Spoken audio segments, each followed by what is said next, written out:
Paz do Senhor, meus irmãos, estamos iniciando mais uma pré-aula da nossa escola bíblica dominical. Desta feita, trazendo a segunda lição, que traz como tema a escolha entre a porta estreita e a porta larga. Estamos estudando nesse trimestre a lição que traz como tema geral a carreira que nos está proposta, o caminho da salvação, santidade e perseverança para chegar ao céu. Esta lição ela está sendo comentada pelo pastor Osiel Gomes.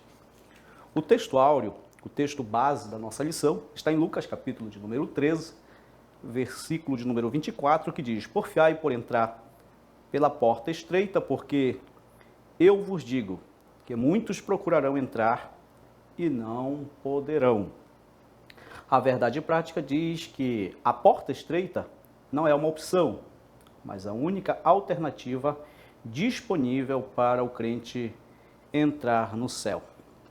Interessante que Jesus é que cita esse texto de Lucas, trazendo aqui o verbo porfiar.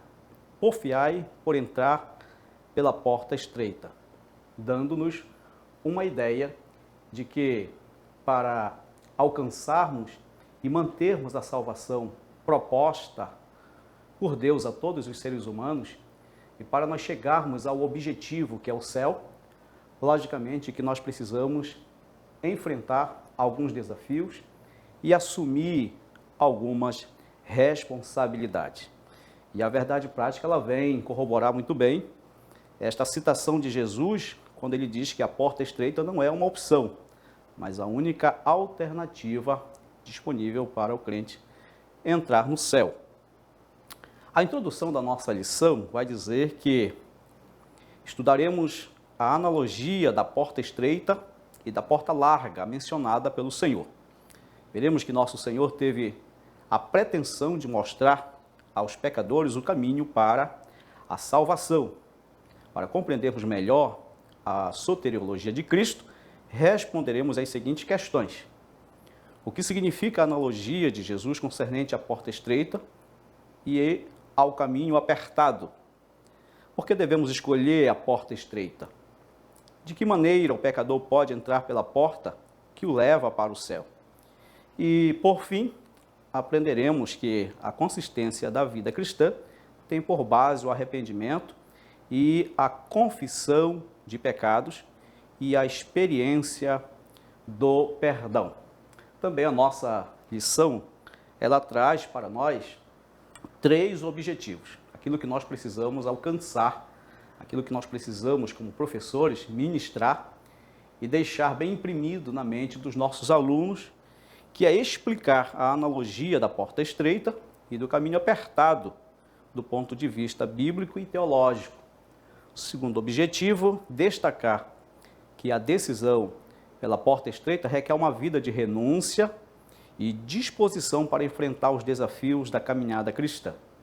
E, em terceiro ponto, apontar que a entrada pelo caminho estreito está baseada no arrependimento, confissão de pecados e o novo estilo de vida. Muito bem. As figuras da porta estreita e do caminho apertado confrontam as pessoas que ouvem a mensagem do Evangelho. Veja bem, meus irmãos, que o Evangelho ele não é livre de responsabilidade. A caminhada para o céu, ela nos proporciona direitos e deveres. E eu diria até muito mais deveres, pela seriedade do que é o céu. O nosso Deus, ele é santo, e ele requer de todos os seus seguidores também uma santidade, um modo de vida, um padrão de vida imposto por ele. Desde a antiga aliança, nós temos os escritos. O próprio Deus, ele se responsabilizou em trazer a lei e assim inspirou Moisés a transcrever essas leis em 613 preceitos, transformando essas leis em moral, civil, cerimonial, tudo isso com fim de aperfeiçoar o povo de Israel e, concomitantemente, a igreja do Senhor, porque também nós nos apropriamos desses ensinos, especialmente a lei moral. Então vejam bem que Jesus ele vai fazer esta analogia, porque alguém perguntou para ele, dizendo, quem poderia se salvar? E Jesus, logicamente, como um bom pedagogo, como um bom professor, ele vai usar uma linguagem do cotidiano daquela pessoa e vai trazer a analogia de uma porta, porque todos conhecem o que é uma porta. A porta é um elemento de acesso, onde nos dá a possibilidade para entrarmos e sairmos de determinados lugares. Logicamente que Jesus ele vai dizer que a porta do céu ela é estreita. Por quê? Porque ela traz uma série de condicionalidades. Vejam bem, senhores professores, irmãos, alunos da escola bíblica dominical, que a salvação de Deus para com o homem, ela é incondicional. É a vontade de Deus que todos sejam salvos. Mas a salvação do homem para com Deus, ela já é permeada, recheada de condicionalidade. Ou seja, eu posso, para manter a salvação, eu preciso me adequar àquilo que Jesus, que é o Criador da igreja, ele propõe para mim. E eu preciso me sujeitar a esses mandamentos, a essa ordem, a esses escritos, a essas leis, a fim de que esta salvação ela possa ser mantida em mim, porque senão eu posso perder. Tal como Jesus também trouxe a analogia da porta larga, que é aquela porta demasiadamente acessível, onde as pessoas elas não têm nenhuma dificuldade de transpassá-la. Mas vejam bem que, ainda que essa porta ela seja demasiadamente acessível, essa acessibilidade ou acessibilidade exagerada, ela pode também deixar de filtrar algumas dessas responsabilidades, por exemplo, da moral, da ética, dos bons costumes, do respeito. E uma vez que isso não é filtrado em nós, nós também incorremos no risco de perder a nossa salvação e, logicamente, também de não sermos um ser humano dentro de um padrão daquilo que Deus gostaria que nós fôssemos. Muito bem, a nossa lição ela vem também dividida em 3 pontos. E o primeiro ponto da nossa lição vai falar sobre portas e caminhos. Primeiro, o subitem fala sobre a porta estreita. Eu anotei aqui na letra A ideia de uma porta estreita como caminho para a vida está presente tanto na literatura judaica quanto na cristã.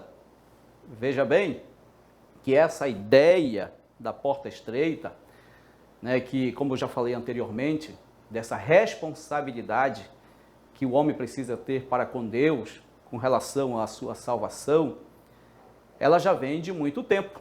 Lá em Gênesis, capítulo de número 2, versículo 17, o próprio Deus ali ele já estabelece uma norma, uma condição para que Adão ele permanecesse no jardim do Éden. E qual era a condição? Que ele não comesse do fruto do conhecimento, da árvore do conhecimento do bem e do mal. E, logicamente, como todos nós sabemos, ele não cumpriu, porque ele preferiu a porta larga, a porta aonde passou pela mente dele e pela mente de Eva, que eles tinham a liberdade para estar explorando.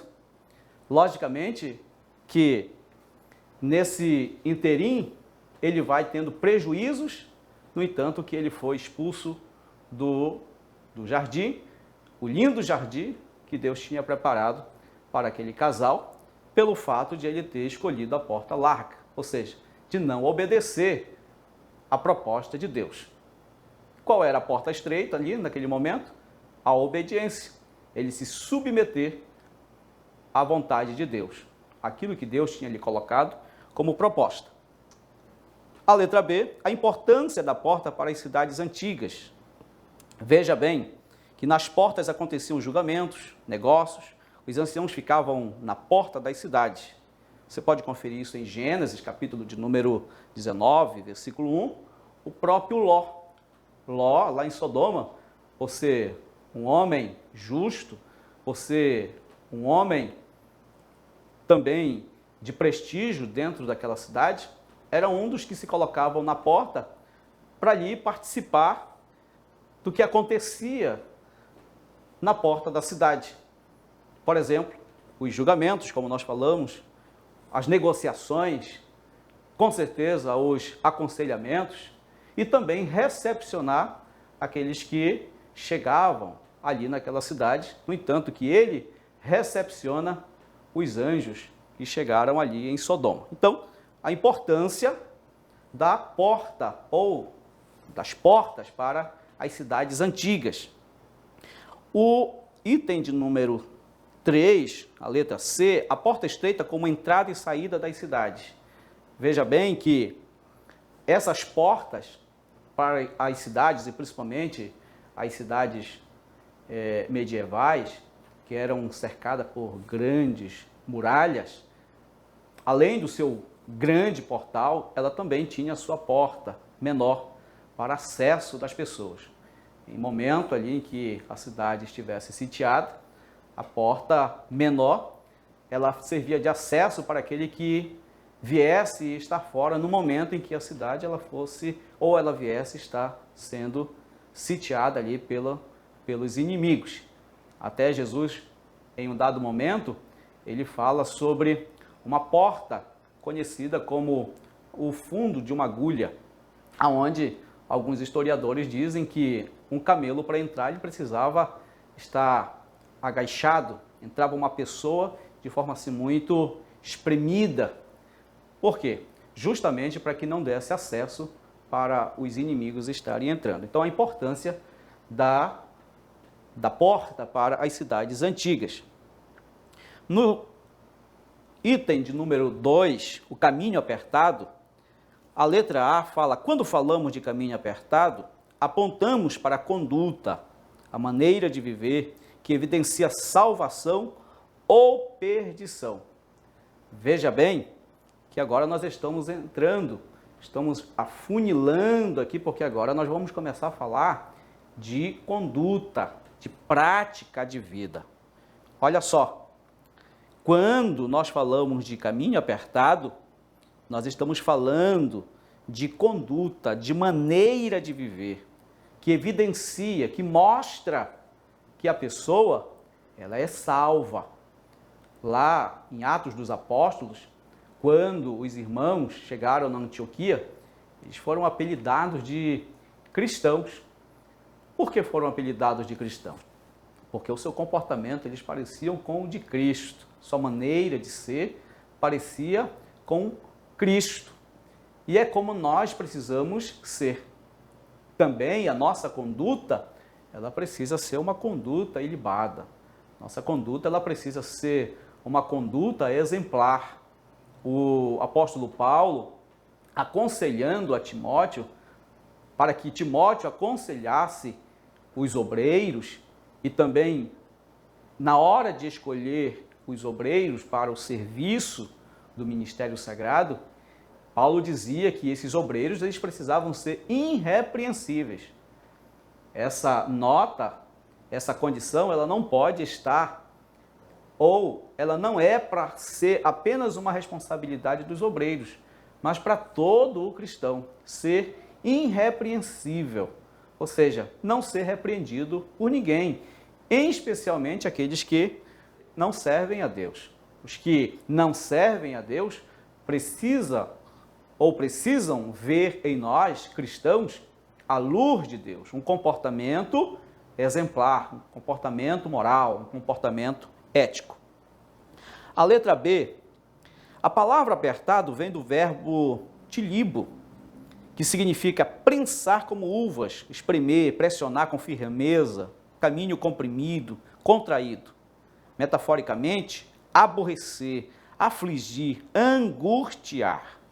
Olha só, para que se mantenha dentro desse padrão bíblico, cristão, colocado pelo Senhor Jesus, como o próprio Jesus, ele usa também a analogia ali da luz, ele diz, vocês são a luz do mundo, ou seja, vocês precisam irradiar, deixar resplandecer um comportamento exemplar para esse mundo vil, que não tem um padrão de comportamento exemplar, ético, moral.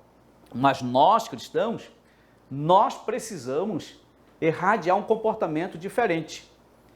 Mas, logicamente, que para nós, no exercício desse comportamento, nós precisamos abrir mão, muitas vezes, do nosso eu, do nosso egoísmo, das nossas vontades. Até porque nós ainda carregamos dentro de nós uma natureza chamada natureza do pecado. E essa natureza do pecado, muitas vezes, ela aguça em nós desejos que vão contra a vontade do Senhor Jesus Cristo, os mandamentos bíblicos. Mas, uma vez que nós estivermos sendo guiados pelo Espírito Santo, nós teremos o fruto do Espírito em ação nas nossas vidas. Gálatas 5:22, lá, a última sementezinha do fruto, chamada temperança, que significa domínio próprio, vai nos dar a possibilidade para que consigamos vencer o nosso eu e assim fazermos a vontade do nosso Deus. A letra C, assim como o caminho apertado é o que nos leva a praticar os ensinamentos de Jesus de modo bem concreto, veja bem, a palavra observância dos ensinos de Jesus nos moldam, veja bem, nos moldam ao jeito dele. Tudo que Jesus ensinou foi com o propósito de nos tornar como ele é, a maneira como ele foi como ser humano. É possível? Sim, logicamente que é possível. O ser humano, ele tem a possibilidade de aprender. E uma das formas, principalmente naquele tempo em que Jesus estava na Terra, era a imitação. Ou seja, os seus apóstolos, os seus discípulos, eles, depois que entenderam, depois que eles compreenderam ali os ensinamentos de Jesus, os seus comportamentos foram começando a se moldar ao comportamento de Jesus, ao ponto de renunciarem até a sua própria vida para se manterem obedientes àquilo que Jesus tinha lhe proposto. Então vejam bem que a palavra de Deus é que nos dá essas possibilidades, meus irmãos. Glória a Deus pela nossa escola bíblica dominical, pelos nossos seminários teológicos. Glória a Deus pelos nossos cultos de ensinamento, que nos dão essa possibilidade para que nós sejamos moldados, melhorados a cada dia. Nós estamos em um processo de melhoramento. E quem é que vai nos trazendo esse melhoramento como seres humanos? A palavra de Deus. Apenas a palavra de Deus é que pode nos dar esse recurso, essas possibilidades. O terceiro item fala sobre a porta larga e o caminho espaçoso. A letra a porta larga e o caminho espaçoso simbolizam uma vida sem compromisso com Cristo, segundo o padrão do mundo. Olha só, meus irmãos, esse mundo aqui no grego é cosmo, que fala sobre a multidão de incredulidades, de homens alienados de Deus, fala dos prazeres desenfreados. Ora, esse mundo que o apóstolo João, ele fala lá no capítulo de número 2 da sua primeira epístola, versículos 16 e 17, quando ele diz, não ameis o mundo, esse mundo ele é prazeroso. ele traz o seu prazer. E muitos optam por esse prazer. O ser humano, ele corre atrás de prazer. Mas é um prazer enganoso. É um prazer momentâneo. É um prazer que traz mais sequelas do que felicidade permanente. E veja bem que hoje nós estamos vivendo um mundo secularizado, onde as pessoas elas estão deixando esses padrões da moralidade, da ética, imposta aqui pelos nossos ancestrais, pais, avós, que aprenderam também com seus pais, com seus avós, e que, logicamente, esses padrões vieram da palavra de Deus para viverem a sua vida relativizada, da forma como pensam. E olha como o nosso mundo está. A cada 4 minutos, uma pessoa se suicida. Veja bem, olha os números. A cada 4 minutos, uma pessoa tira a sua própria vida. O porquê disso?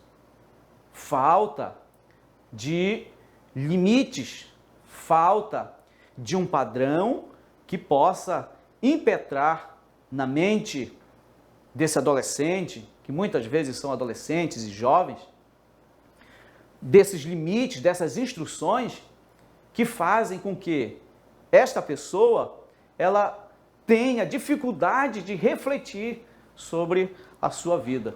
Mas porque estão com as suas mentes relativizadas, acham que podem fazer tudo, acabam entrando por esses caminhos sem fim. A letra B fala sobre um caminho que tem seduzido muitos por meio da busca irrefreada do prazer e das ideias que negam a Bíblia como nossa única regra de fé e conduta. Olha só, a palavra de Deus, ela é a nossa maior referência. Não existe uma referência melhor e maior para o ser humano, para a sua conduta, para a sua prática de vida, do que a palavra de Deus.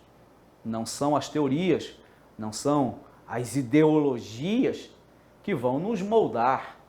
Por exemplo, o que nós estamos estudando aqui, nesta pré-aula, você não vai estar ouvindo nas academias secularizadas.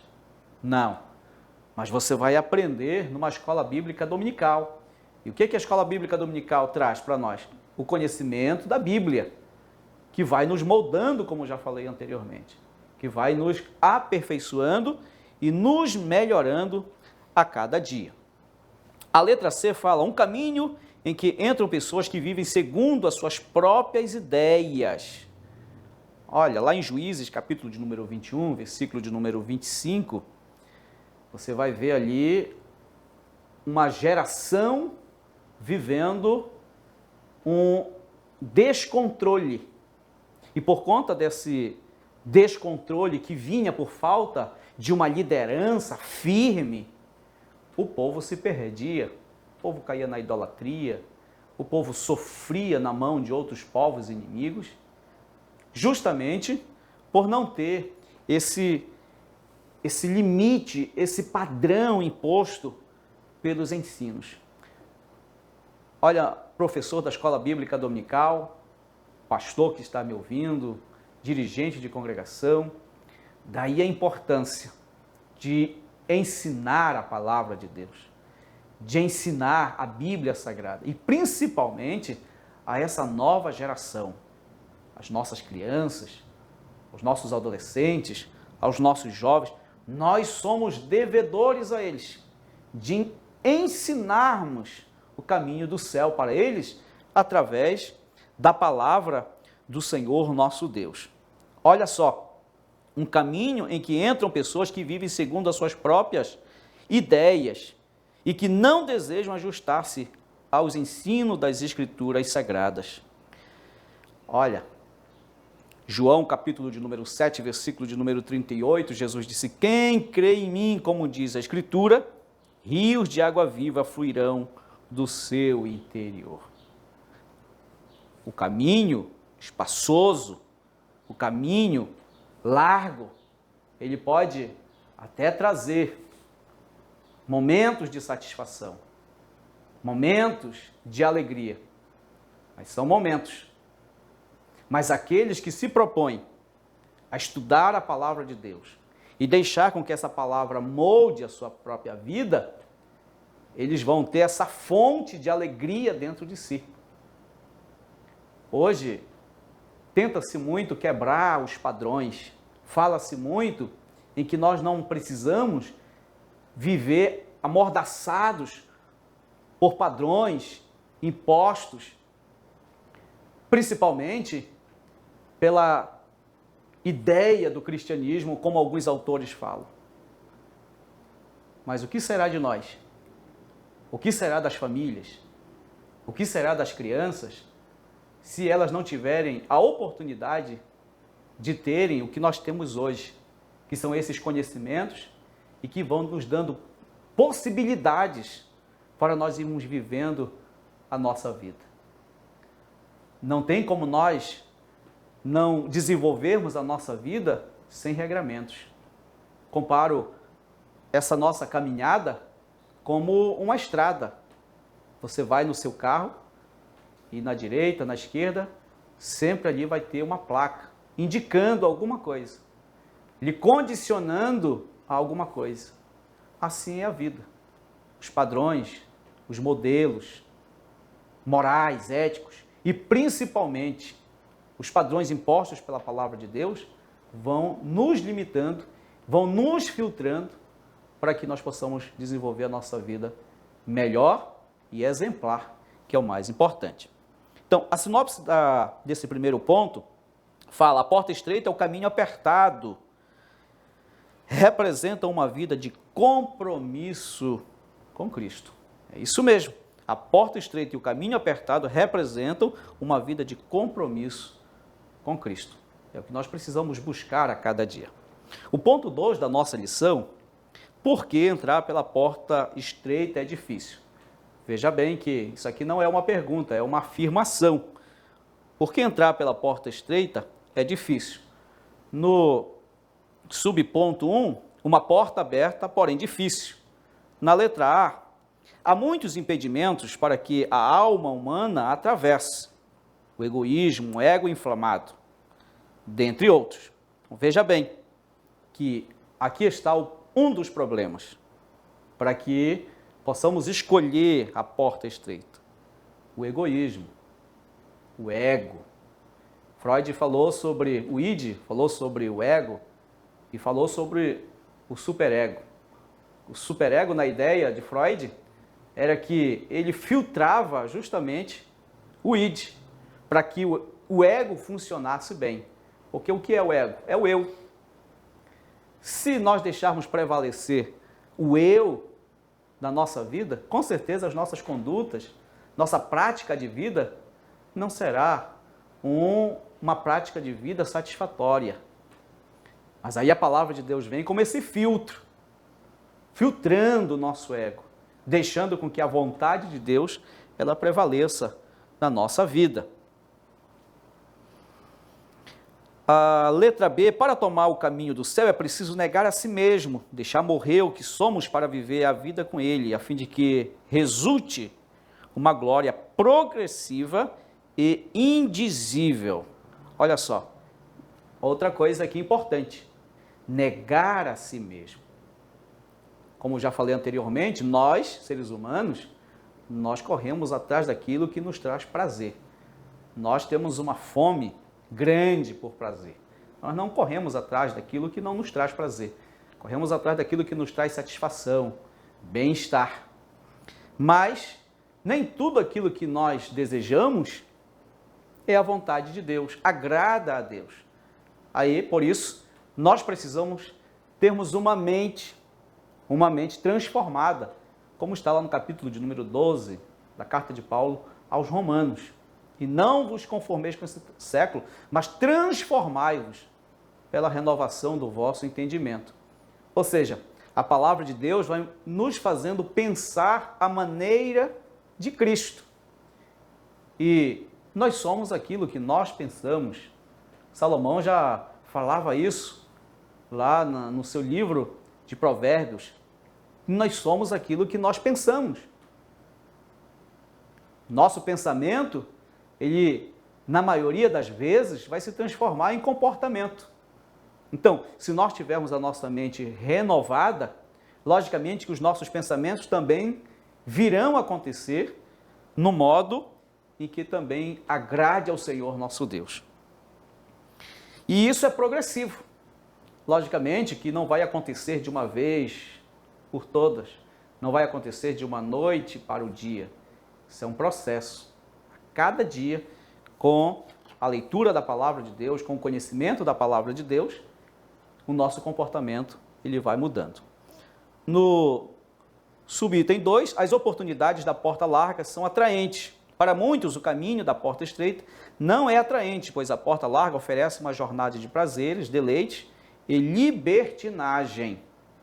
Olha só, para quem não quer viver os padrões da palavra de Deus e acha que tem que viver a sua liberdade, né, se desfavorecendo, né, se descompromissando com as responsabilidades da moral e da ética, vai viver uma vida não apenas de liberdade, mas de libertinagem pelos excessos, que é o que nós estamos vendo no nosso mundo atual.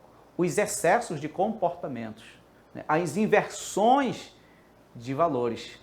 E é com isso que nós temos que ter cuidado, com esses excessos, porque nós não estamos livres de responsabilidade. Todos nós estamos debaixo de grandes responsabilidades para com a pessoa que está ao nosso lado, sendo este família ou não, porque nós não estamos vivendo isolado nesse mundo. Você não vive a sua vida de forma isolada, você está sempre contribuindo para a vida de outro alguém. Alguém está olhando para você, alguém está olhando para mim e está me tendo como uma referência. E aí, por isso que eu preciso optar em ser melhor a cada dia e não viver uma vida desregrada. A letra C fala, é um caminho de apego prazeroso ao mundo e desprezo a Deus. Veja bem que nós estamos falando sobre as oportunidades da porta larga, que são atraentes. E a letra B vai dizer que é um caminho de apego prazeroso ao mundo.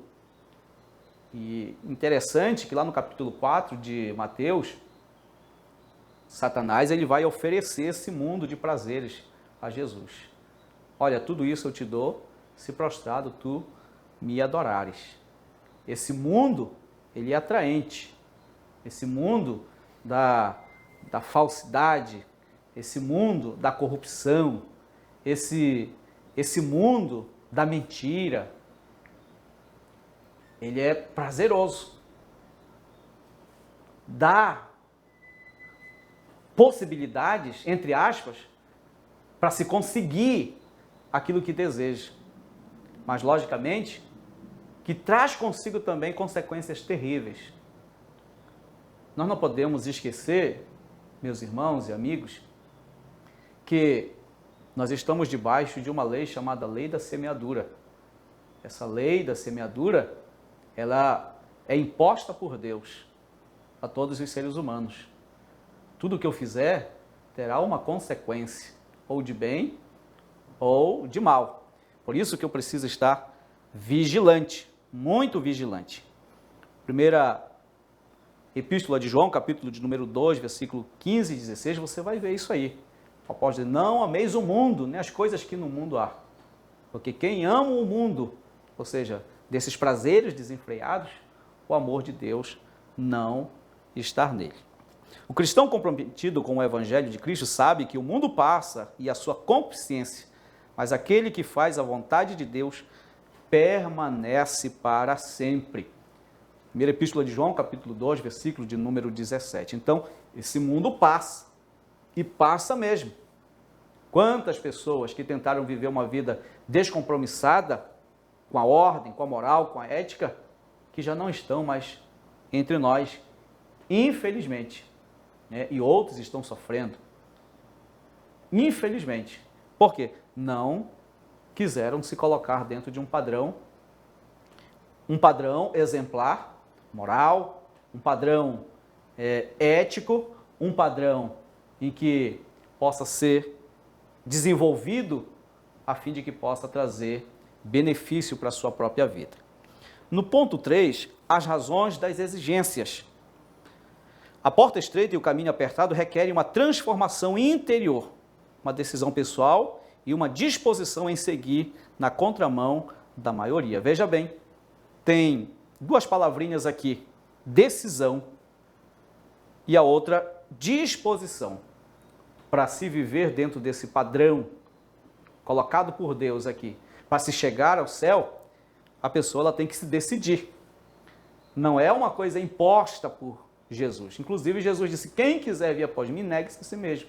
Tome a sua cruz e siga-me. Por isso que ele está dizendo que é uma decisão e também uma disposição. A pessoa tem que desejar, ela tem que decidir e tem que lutar para que essa prática de vida transformada agora, respaldada pela palavra de Deus, ela possa ir acontecendo dia após dia na vida dessa pessoa. Só começa a trilhar pelo caminho da porta estreita quem se reconhece em Cristo como um pecador e com disposição de viver uma vida dirigida por Ele. Olha aqui uma coisa importante. Essa autoanálise, ela precisa acontecer. Todos nós, seres humanos, nós precisamos fazer essa autoanálise a cada dia. Como é que eu estou? Como é que está o meu comportamento? De que forma eu estou desenvolvendo a minha vida espiritual, a minha vida familiar, a minha vida cristã? De que forma?